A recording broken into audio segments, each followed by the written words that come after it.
Bismillah. Not my bad. So this is a just a brief summary of my thoughts after watching Anthony Joshua versus Alexander Usyk. Now, if you don't know the results, I'm going to spoil it for you and tell you the result now.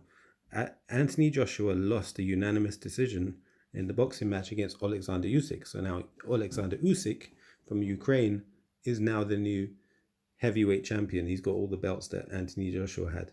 There is a rematch clause in their contract, which means AJ can fight Usyk again to try and gain back his belts. We'll see what happens in that regard. Now,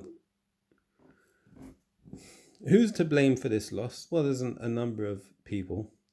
In the build-up to the fight, you had AJ like talking very calm, saying things like, "I'm not excited. For me, it's just another day of sparring." That's what he said. It's another day of sparring.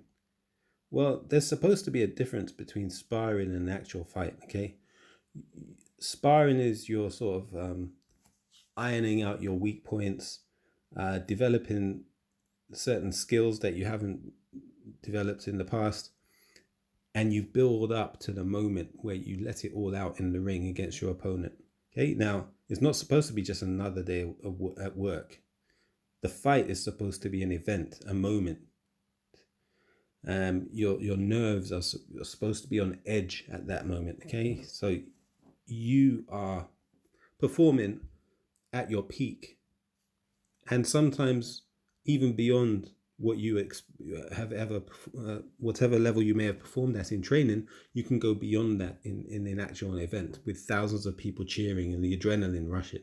So that sort of attitude puzzled me. I didn't understand why he's trying to claim it. And on top of that, I think there was a sense of overconfidence here, overlooking his opponent too, and the danger he posed.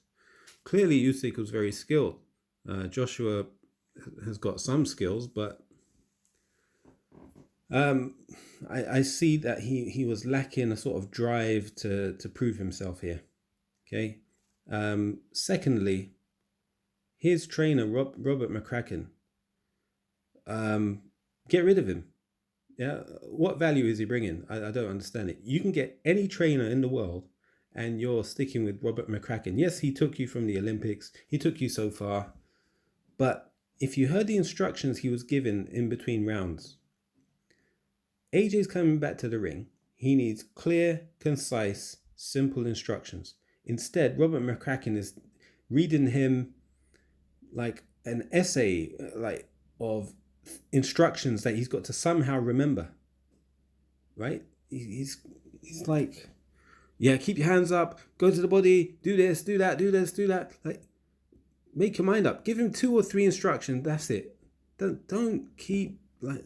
What kind of trainer is that? Every round was the same.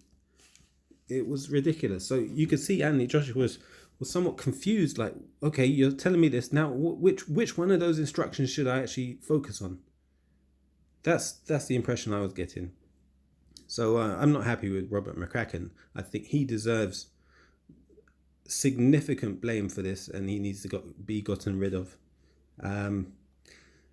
Now, did I pay for this? Did I pay to watch this match? No, absolutely not.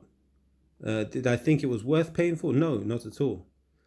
I somehow received a link to watch it, so I watched it, but this was not something I was willing to pay for, simply because I believe in sport, the best should be fighting the best, or competing against the best.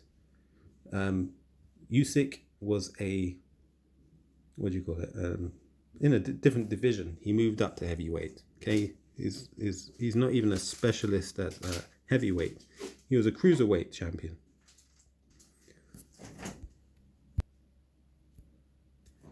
And for a long time, I mean, the boxing world has wanted to see the best fight the best, right? We wanted to see AJ versus Deontay Wilder, right? That's what the boxing world wanted to see.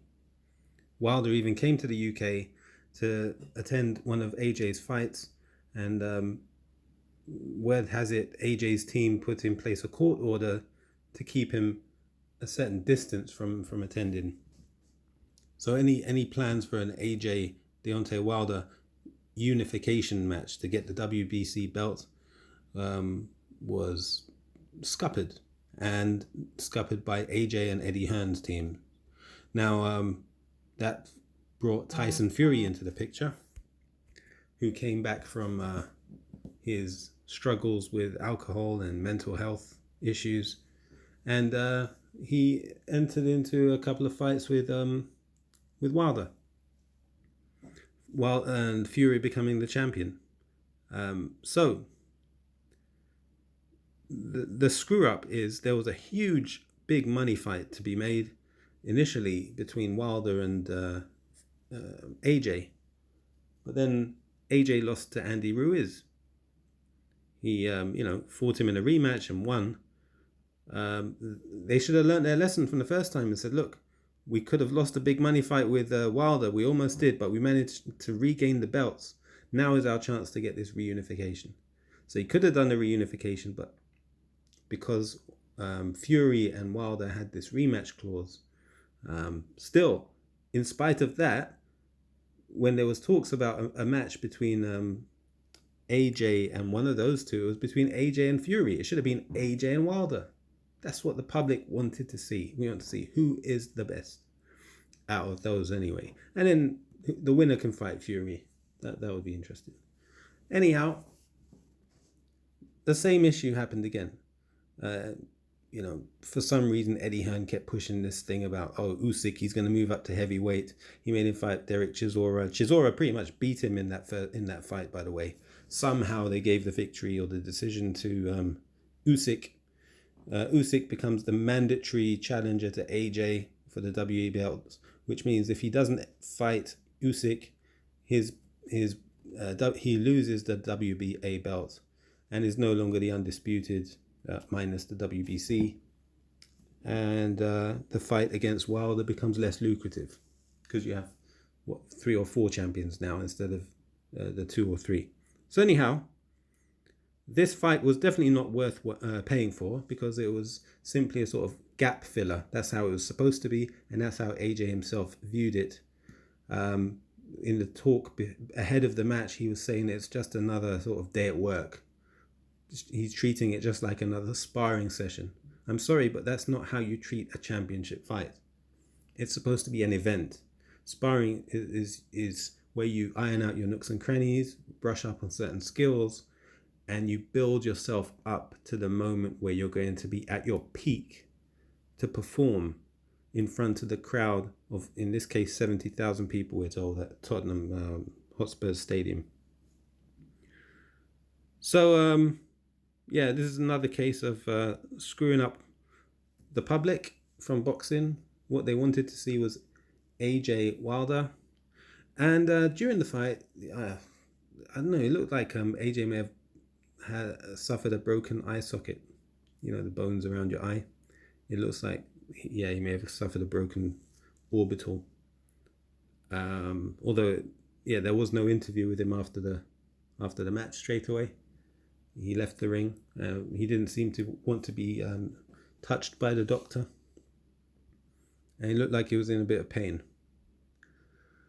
But his corner is a big letdown. This Robert McCracken. You could see even that, throughout the fight, they didn't seem to understand that he might not win this.